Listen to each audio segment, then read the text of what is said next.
You woke up this morning with that familiar weight. Not the physical kind. The kind that lives behind your eyes, in your chest, somewhere between exhaustion and quiet defeat. You didn't stare at the ceiling because you're lazy. You stared at it because your body is running on empty. And your mind already knows today is going to feel exactly like yesterday. The same routine, the same account balance, the same private voice telling you that you're falling behind, and you cannot quite identify how to close the gap.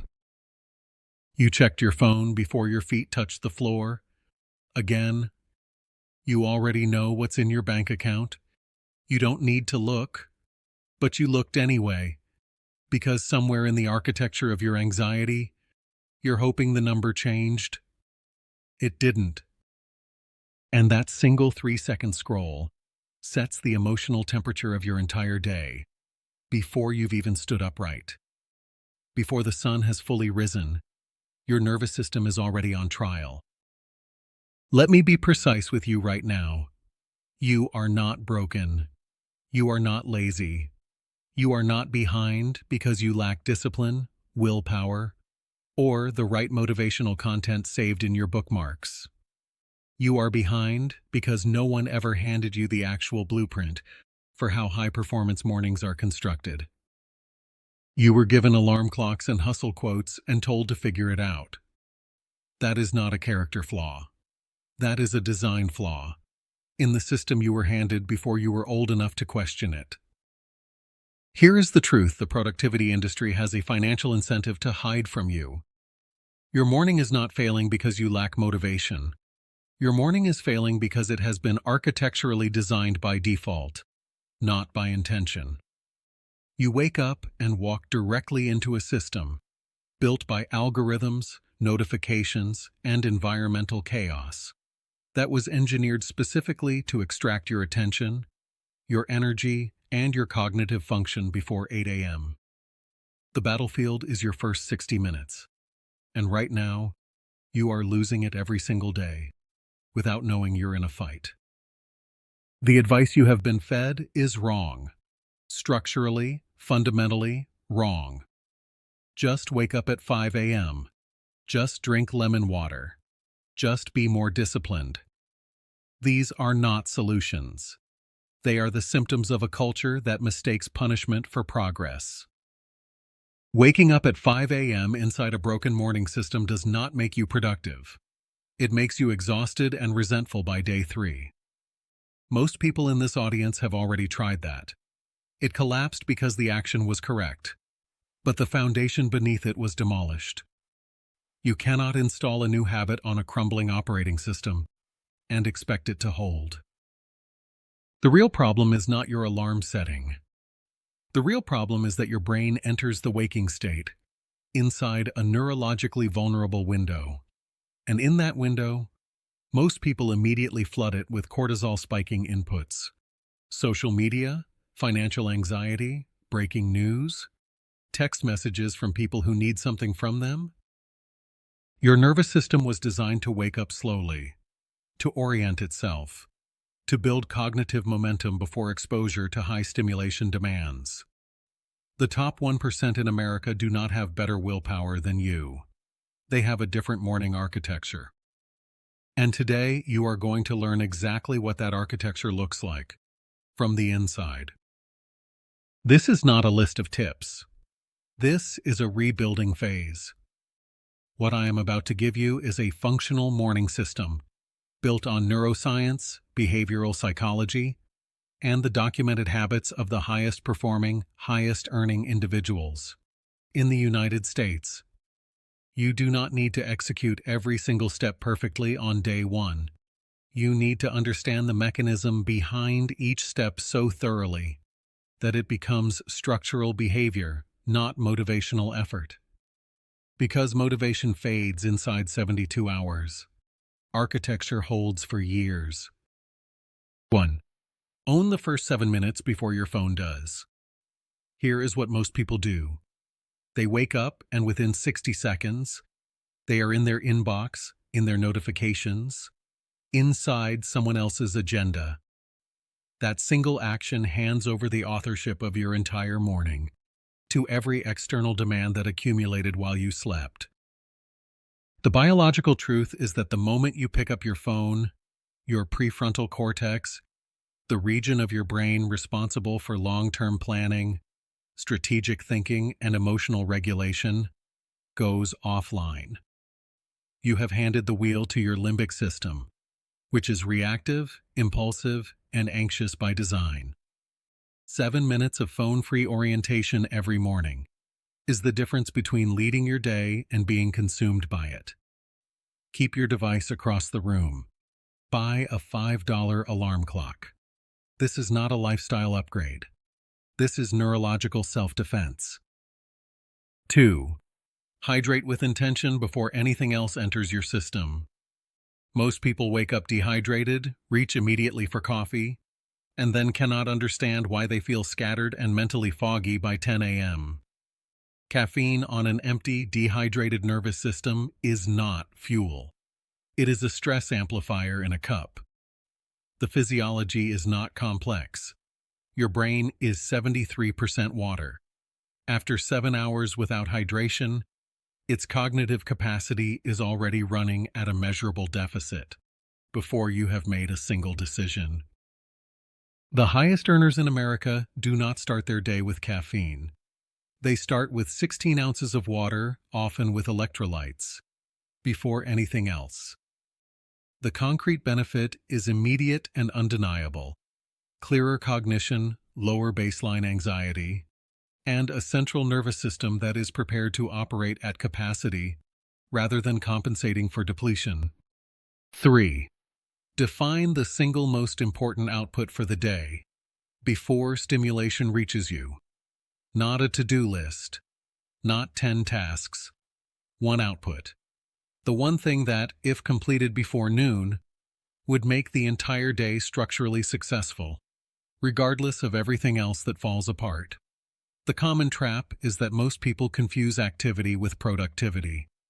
They write 12 items on a list, complete 9 of them efficiently, and still end the day feeling behind, because the most important task never got touched.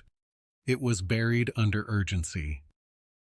The deep reframe is this: cognitive bandwidth is finite and front-loaded. When you define your primary output, before your brain is flooded with competing inputs, you are programming your reticular activating system to filter the noise and prioritize what matters. Write it on paper. 1 sentence. Before you open a single application. 4. Move your body for 10 minutes before you sit down to produce anything. Not a full workout. Not a 45-minute gym session. 10 minutes. Walk outside. Do body weight movement. Stretch with intention. The science here is not motivational theater. It is documented cellular biology. Physical movement, even light movement, triggers the release of BDNF, brain-derived neurotrophic factor, which functions as literal fertilizer for your neurons. It increases dopamine, serotonin, and norepinephrine simultaneously, meaning focus, mood regulation, and stress tolerance, all spike within a single 10-minute window. The version of you that sits down to work after 10 minutes of movement is measurably sharper, more emotionally stable, and more resistant to distraction than the version that went from mattress to desk. This is not optional for peak performance. This is the biological prerequisite. 5. Spend 5 minutes in what I call structured silence. Not a meditation app. Not a guided breathing exercise. Silence with a single written question. That question is, who do I need to be today to close the gap between where I currently stand and where I am going? Most high performers in America have some version of this practice. They call it journaling, stoic reflection, morning prayer, or strategic clarity. The label is irrelevant. The mechanism is everything. In a culture that is chronically overstimulated, the ability to sit inside silence without reaching for a screen is becoming the single most valuable competitive advantage, available to anyone under 40. 5 minutes of intentional silence resets your autonomic nervous system, consolidates your priorities, and generates a felt sense of authorship over your own direction. You move from reactive to intentional before the world has had a chance to redirect you. 6. Consume something that builds you before you consume anything that merely entertains you. 15 minutes of a book, a podcast episode, or an article, in direct service of the life you are constructing. Not the news cycle, not social media, not a highlight reel from last night. Something architecturally aligned with your financial, professional, or personal development trajectory. The common trap is consuming content that feels productive, but is functioning only as stimulation. Scrolling financial commentary is not the same as studying a wealth-building framework. Watching motivational clips is not the same as learning the documented behavior of people who have built the life you want. The deep reframe is this: what you feed your mind in the first 60 minutes of waking is what your subconscious processes and reinforces for the rest of the day. Feed it construction material, not entertainment debris. The compound return on this single decision over 12 months is staggering. 7. Create 1 moment of financial intentionality every single morning. This does not mean opening your bank account and generating shame. It means spending 90 seconds reviewing your financial direction. Look at your savings target. Look at the number you are building toward. And remind yourself with cold clarity why that number matters. The common trap is that most people only engage with their finances when something goes wrong, when the balance drops, when the bill is overdue, when the card is declined at the register.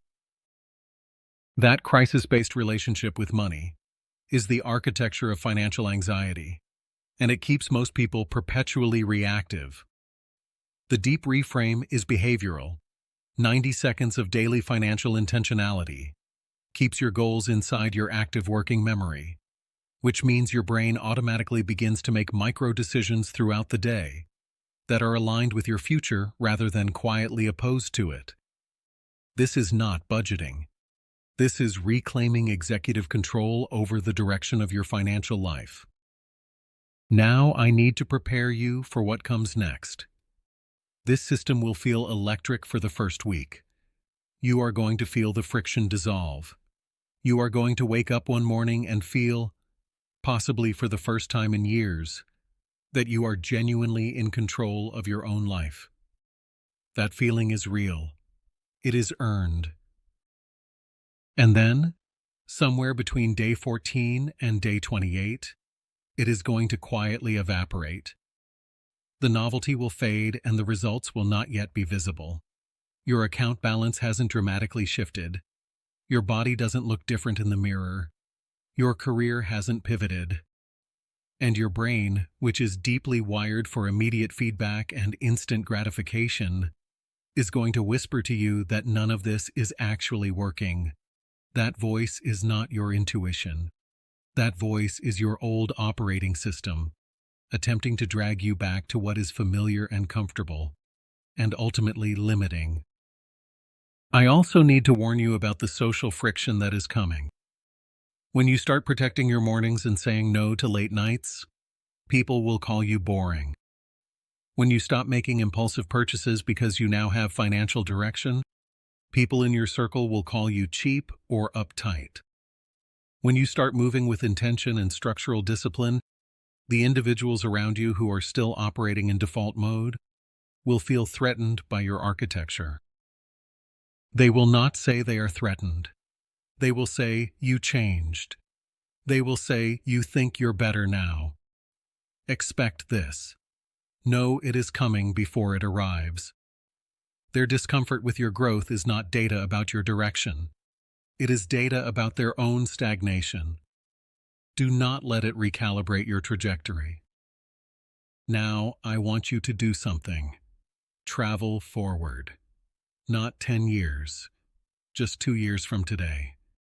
You are 2 years older, and you are standing inside a life that feels fundamentally different.